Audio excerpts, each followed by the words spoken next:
Hi friends, இப்போ நம்ம இந்த வீடியோவில் என்ன பார்க்க போகிறோம் கேட்டிங்கன்னா, சாம்பார் எப்படி வைக்கிறதுன்னு தான் பார்க்குறோம். இது தைப்பூசத்துக்கான ஸ்பெஷல் சாம்பார். இது பார்த்திங்கன்னா நம்ம ஒரு 20 பேருக்கு இன்றைக்கி சாப்பாடு செய்கிறோம். அதனால் பார்த்திங்கன்னா நம்ம இந்த சாம்பார் வைக்கிறோம். இன்றைக்கி தைப்பூசன்றதுனால இன்றைக்கி யாசகம்லாம் நிறையா கேட்பாங்களா, அதுக்காகவும் நம்ம சேர்த்து செய்கிறோம். இதுக்கு தேவையான பொருட்கள் 20 பேருக்கு பார்த்தீங்கன்னா 1/2 கிலோ வெங்காயம், 1/2 கிலோ தக்காளி, அப்புறம் அவரைக்காய், கத்திரிக்காய், அப்புறம் பார்த்தீங்கன்னா எல்லாமே இதில் போட்டிருக்கோம்.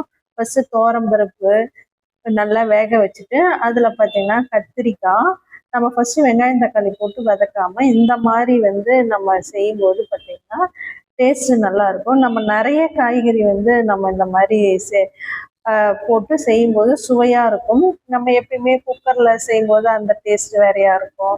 அப்புறம் பருப்பை வேக வச்சு கடைஞ்சி அந்த மாதிரி செய்யும்போது வேறையாக இருக்கும்.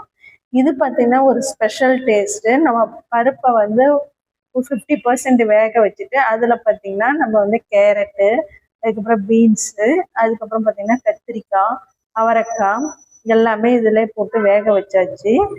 இதில் நல்லா ஒரு காய்கறி வேகிற அளவுக்கு நம்ம நல்லா வேக வைக்கணும்.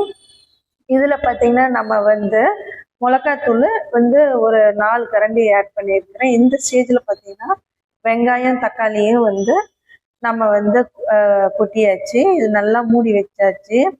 நல்லா கொதி வந்துடுச்சு. இந்த டைமில் பார்த்திங்கன்னா நம்ம மாங்காயை சேர்த்துடலாம். ஏன்னா நம்ம மாங்காய் சேர்க்கறதுனால புளி ஆட் பண்ணலை. அதனால் மாங்காய் போட்டாச்சு. அப்புறம் புளியும் ஊற்றினா ரொம்ப புளிப்பாக இருக்கும். அதை பார்த்திங்கன்னா நல்லா கலக்கி ரொம்ப மாங்காய் கரையாத அளவுக்கு பார்த்திங்கன்னா நம்ம இறக்கணும். ஒரு கொதி தான் விடணும்.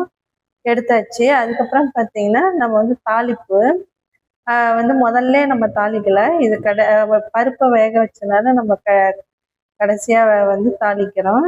இதில் எண்ணெய், கடுகு, கருவேப்பிலை, கொத்தமல்லி, பெருங்காயம் போட்டு நல்லா இதில் தாளித்து அதில் கொட்டிட வேண்டியதுதான். இந்த வீடியோ பிடிச்சிருந்தா லைக் பண்ணுங்கள், ஷேர் பண்ணுங்கள், கமெண்ட் பண்ணுங்கள், சப்ஸ்கிரைப் பண்ணுங்கள். நீங்களும் வீட்டில் ட்ரை பண்ணி பாருங்கள். ட்ரை பண்ணி பார்த்துட்டு கமெண்ட் செக்ஷனில் சொல்லுங்கள். எப்படி ரொம்ப அப்படியே பார்க்கும்போது ரொம்ப டெலிஷியஸாக இருக்குது. நம்ம நிறைய பேருக்கு செய்யும்போது பார்த்திங்கன்னா இந்த மாதிரி நம்ம செய்யும்போது பார்த்திங்கன்னா டேஸ்ட்டும் நல்லாயிருக்கும், சூப்பராகவும் இருக்கும். இது முருகனுக்காக நம்ம இன்றைக்கி ஸ்பெஷலாக செஞ்ச சாம்பார் சாதம்.